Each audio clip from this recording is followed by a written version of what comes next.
when figuring out how much backing you need, what you do is you have to figure out your length of your quilt, and again, by adding up all your different pieces, the final measurements. In my case, it's going to be around 67.5. Okay, so I know my width is about 67 in this case. Your fabric is usually 42, so you're going to have 2 pieces. So this length times 2 is what you're going for. 2 yards of fabric is 72 inches. So that will give me 4.5 inches. So you have to double that because it's only half of that. So 4 yards will do ya. So now we're going to be working on the backing. First thing that you do is wash your fabric and iron it really well. I spray it and then I iron it on my highest setting, and I keep my salvage on. Have I told you how much I love my cordless Panasonic iron?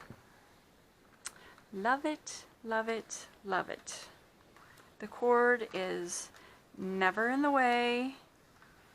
It's got an automatic shut-off, and it just is great. Now when picking a backing, I like it to coordinate with the front. Doesn't have to. They're doing a lot with backing these days.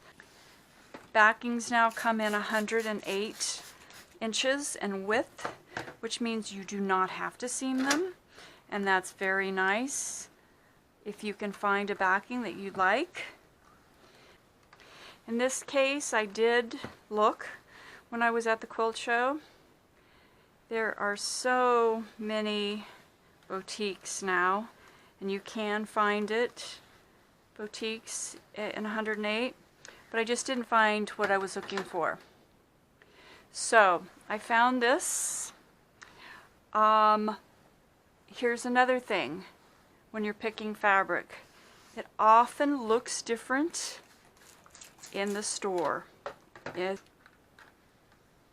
in natural light. So if you can, take your fabric in the store to the nearest window and get some natural light on it to see if it goes with your other fabrics. For this piece, as an example, I thought it was a lot more turquoise. This is going to be the binding and the inserts, and it works, but it was matching this here. It's a little greener than I had really thought, but it'll work. So there's many different ways to making the backing. What I will be doing is putting my fabric together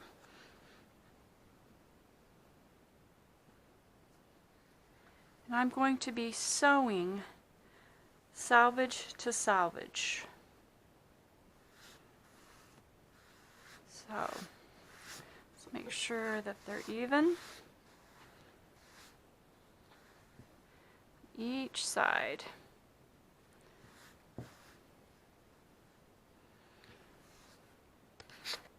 So I've taken my fabric, folded it, open ends are together on each side. I'm going to pin, so all the way down each side. You have to make sure, if you're going to leave your salvage on, that your seam allowance is going to cover them. So sometimes they've got a white edge or it's a little different color, so you want to make sure that you just take a bigger seam. In this case, 1/4 of an inch looks like it's going to be fine. So you can see how important it is to iron your salvage and make sure that it's straight.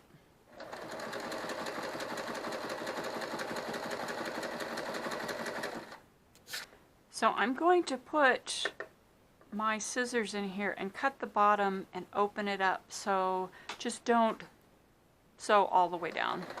That's fine. So now I've got both of my sides sewn up, and what I'm going to do here is open it up. So I'm going to take my scissors, just follow along that line. Doesn't have to be precise.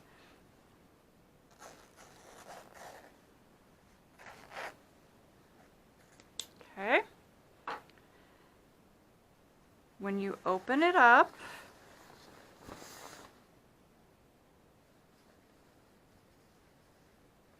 you're now going to put seam to seam,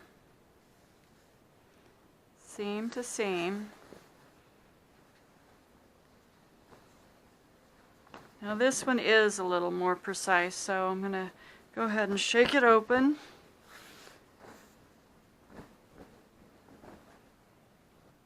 Okay. And we're going to cut it again on one of these sides and open it up. And what I think I'll do is make a little mini version to show you what I've got going here. Okay, so I'm going to use this one as an example so that you can kind of see what we're doing here. So I've cut the bottom. Okay. These are just scraps. What I'm doing here is putting my seam to seam on my big piece. That's where we are now. Okay. When I get it all flat, I'm going to make sure on this end my seam to seam as well. Okay, you don't really have to press it, but just make sure that you're in the ballpark. Okay. Then I'm going to cut on one of the sides, doesn't matter, all the way down.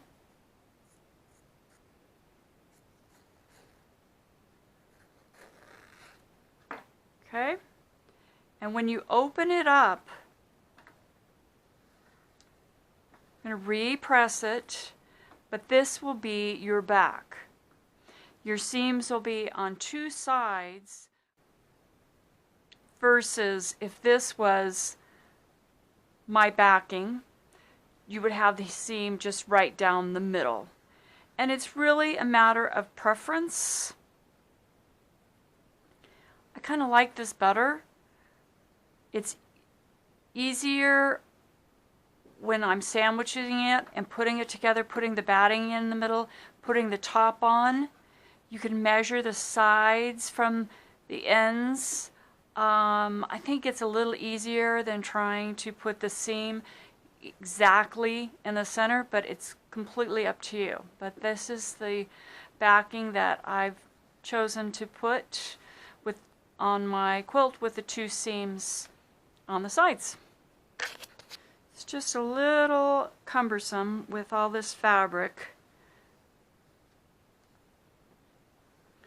And if you have a nice big table, that works well too.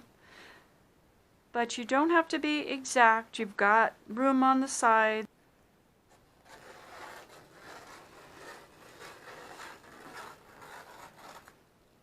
And there we have it. And I will press it again and lay it out on a big table and show you how to do that. So when putting your backing down, it is very helpful if you tape it to a table so it doesn't move. So you just have to have a big enough table and lay out the back, smooth it out after you've taped it down to a table.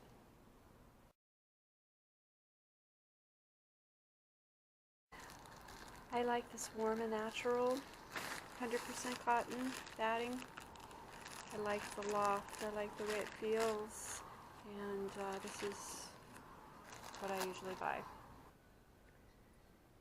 So the batting is laid down next, smoothed out, before you put the quilt top on top of it. So the quilt top has been placed on top of the batting. My backing. Start in the middle and pin about every 6 inches. In this quilt I'm going to be tying it with embroidery floss, the back to the front. The big tables really do help to lay it out.